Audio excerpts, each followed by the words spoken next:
Hi guys! Kamusta po? And happy Sunday po sa inyong lahat. Welcome back po sa aking YouTube channel.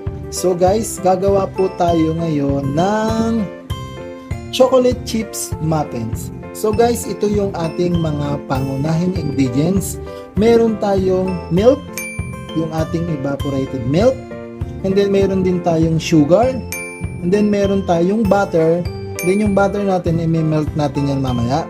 And then meron tayong vegetable oil, vanilla, 2 large egg, and then yung ating flour, baking soda, baking powder, at yung salt, yung ating asin, and then yung ating chocolate chips. So guys, yan po yung ating mga ingredients para sa ating chocolate chips muffins. So guys, tara, umpisahan na natin gawin to, ang ating chocolate chips muffins. Guys, ang una natin ilalagay yung ating sugar. Next, yung ating butter.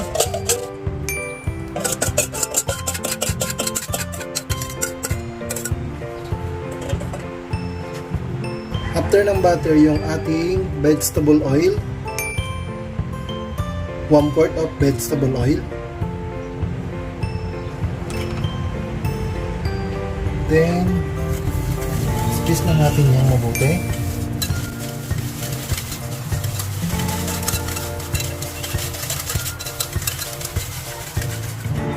Next nating lalagay yung ating 2 egg.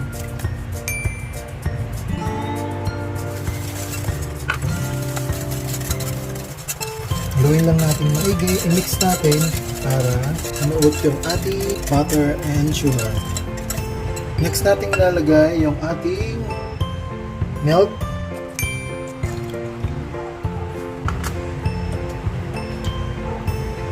Sunod yung ating vanilla.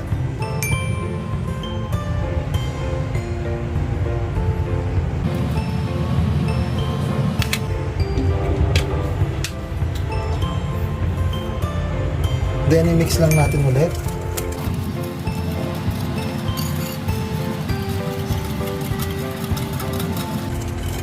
Ang next naman natin susunod yung ating flour.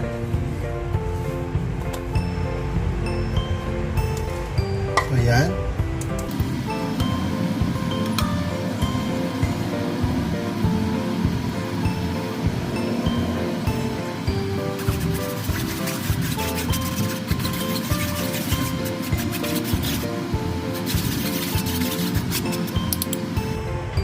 Then, sama na rin natin yung ating baking soda, tsaka yung ating baking powder, tsaka yung ating asin.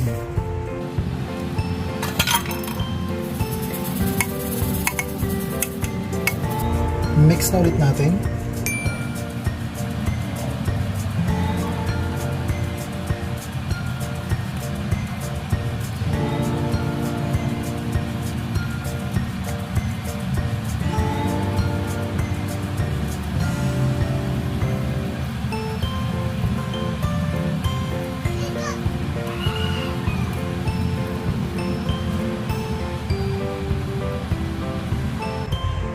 Then, lalagyan na natin yung ating chocolate chips.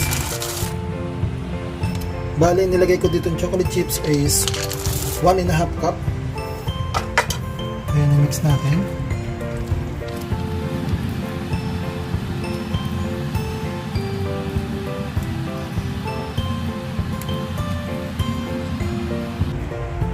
Ayan, natapos na. I-cover lang natin.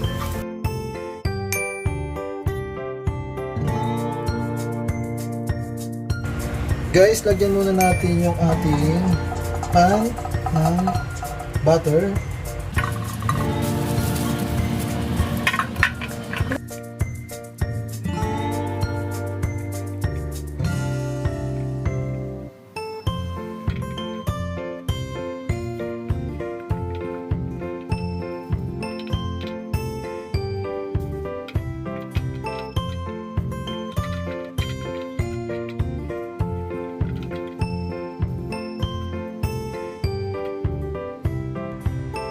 So guys, lalagyan na po natin ang ating bake na muffins.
So guys, yan na po yung ating muffin. So atin lang po siyang ipapa-cool down ng 10 minutes. So guys, ito na po yung nagawa nating muffins. Chocolate muffins po. Chocolate chips muffins. Guys, hanggang dito na lang po yung ating video. Salamat po. Sana po nagustuhan nyo ang ating video for today.